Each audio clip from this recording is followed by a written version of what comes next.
मैं तेजी से नीचे भागा। सीढ़ियों पर मनमोहिनी मेरा पीछा कर रही थी। मैं बाहर गया।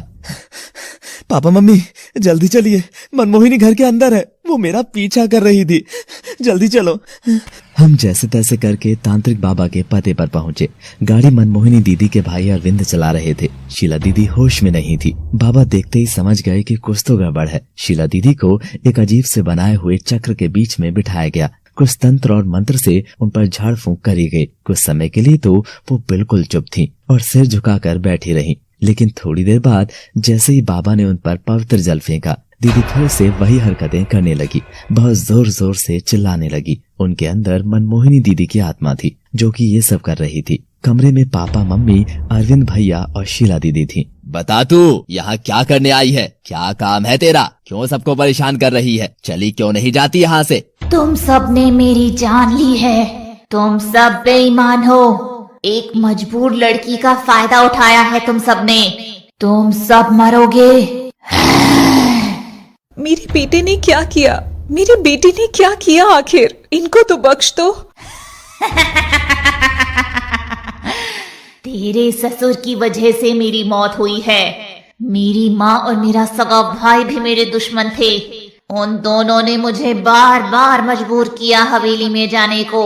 इन दोनों ने मुझे हवेली के किसी एक मर्द को लुभाने के लिए कहा और मैं बेबस होकर इन दोनों की बात मानती रही और अब मैं अपना बदला लेकर रहूंगी।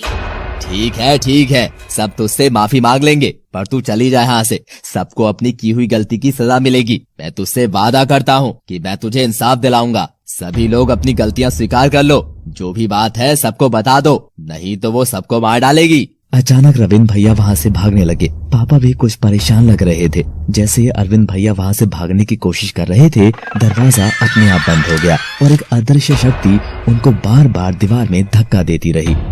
छोड़ो, बचाओ। अरे अपनी गलती बता दे, जरूर तूने कुछ किया है। बोल, नहीं तो जान से जाएगा। तभी दीवार में लगी एक बड़ी कील में उनका माथा भिड़ गया और उनकी वही मौत हो गई।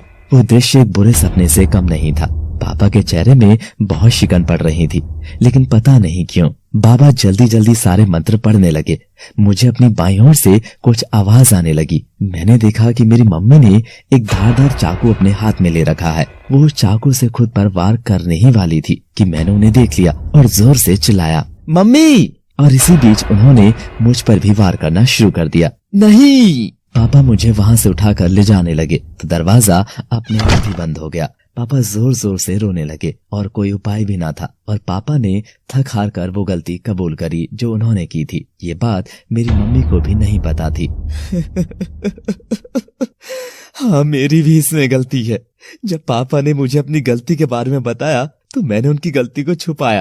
अरविंद को पता चल गया था कि कुछ गड़बड़ हुई है, लेकिन हमने उसे बहुत बड़ी रकम देने का वादा किया और उसका मुंह बंद कर दिया। उसे सिर्फ पैसों से मतलब था और हमने उसका फायदा उठाया। मनमोहिनी ने मुझे भी अपनी खूबसूरती से लुभाने का प्रयास किया था, लेकिन मैं उसके झांसे में नहीं आया।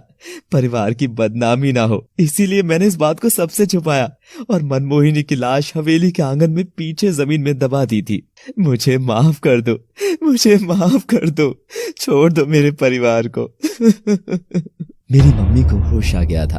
उन्होंने पापा की सारी बातें सुन ली थी। वो रोने लगी।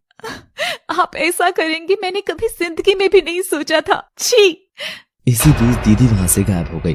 हम लोग उन्हें हर जगह ढूंढने लगे। कुएं की तरफ से दूर से आवाज आई। बाबा समझ गए कि जरूर कुछ गलत हुआ है। जब हम वहाँ पर पहुँचे तो देखा कि शीला दीदी ने कुएं में कूदकर अपनी जान दे दी है। हम लोगों का तो रो रो कर बुरा हाल हो गया था। तांत्रिक बाबा ने हमें बताया कि हमें मनमोहिनी दीदी की लाश ढूंढनी होगी और उसे फौरन जलाना होगा। हम सब घर पहुँचे और हमने घर के पीछे जाकर मनमोहिनी की लाश को ढूंढा, लेकिन उनकी लाश कहीं भी नहीं मिली। मैंने तो यहीं दफनाया था उसे। ऐसा लग रहा था कि किसी ने खोद कर उनकी लाश निकाली हो। वहाँ पर किसी औरत का फटा हुआ दुपट्टा था। दुपट्टे को देखकर मम्मी बोली, अरे ये दुपट्टा तो रज्जू का है। यह दुपट्टा उसी का ही है क्योंकि ये मैंने ही उसको दिया था। हम लोग समझ गए थे कि ये काम किसका है। हम तुरंत रज्जू आंटी के घर के लिए रवाना हो गए।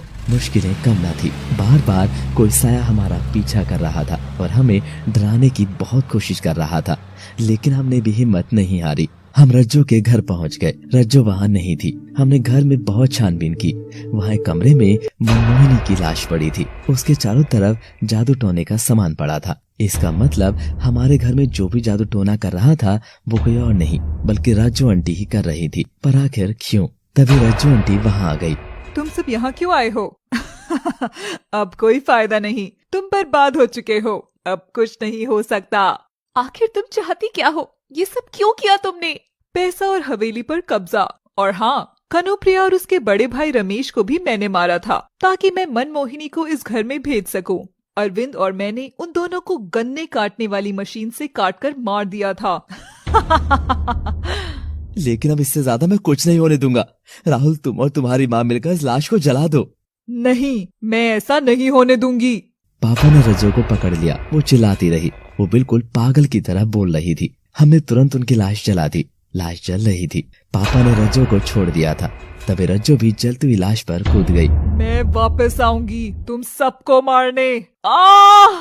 वो भी मर चुकी थी। हम सब ने हमारे परिवार के सदस्यों को खो दिया था। काफी कुछ बदल गया था, लेकिन उस दिन के बाद हमारे साथ कभी भी कोई बुरी घटना नहीं हुई। मेरे पिताजी ने खुद को पुलिस के सामने सरेंडर कर दिया था और उनको कुछ महीनों की सजा हुई। मैं आशा करता हूँ कि मनमोहिनी दीदी के साथ जो गलत हुआ उसके लिए उनको इंसाफ मिल गया होगा। ये घटना मैं और मेरे मम्मी पापा इस जन्म में तो कभी नहीं भूल सकेंगे।